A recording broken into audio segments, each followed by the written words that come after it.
Shemini, the 8th day. Leviticus 9 verse 1 to 11 verse 47. Leviticus chapter 9.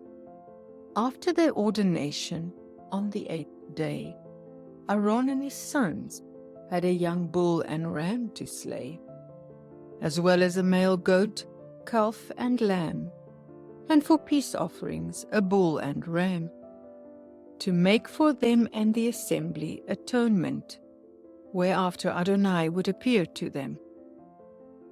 After Aaron brought the animals according to their right ruling, the breast and right thigh remained for a wave offering.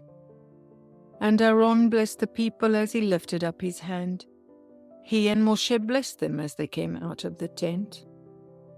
And consuming what was on the altar did the fire from Adonai.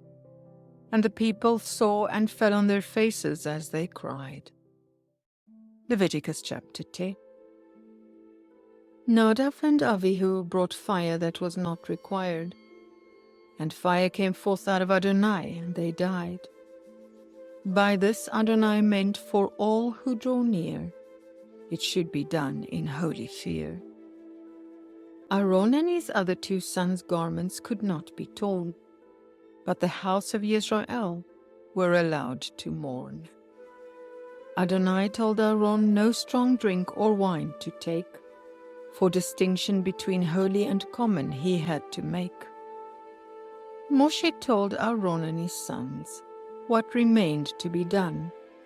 They had to eat the rest of the grain without yeast, and the gift of the thigh and wave offering of breast.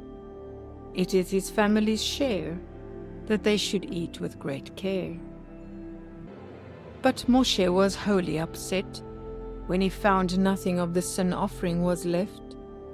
It was to be eaten as most holy in a holy place, to make atonement for Israel before Adonai's face.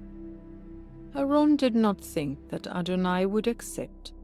After what happened to him was not what he did expect.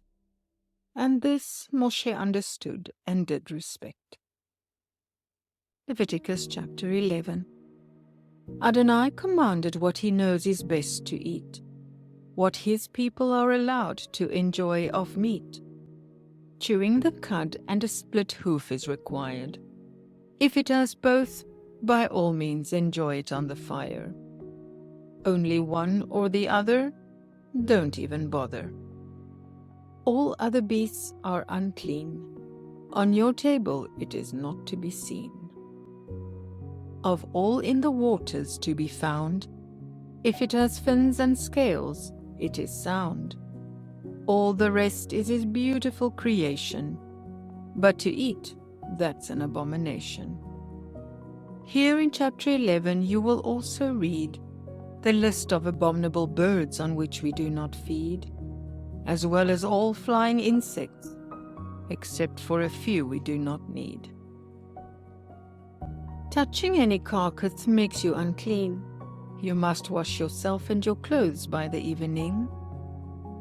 Among the creeping things that swarm, they are unclean, from the mouse to the chameleon.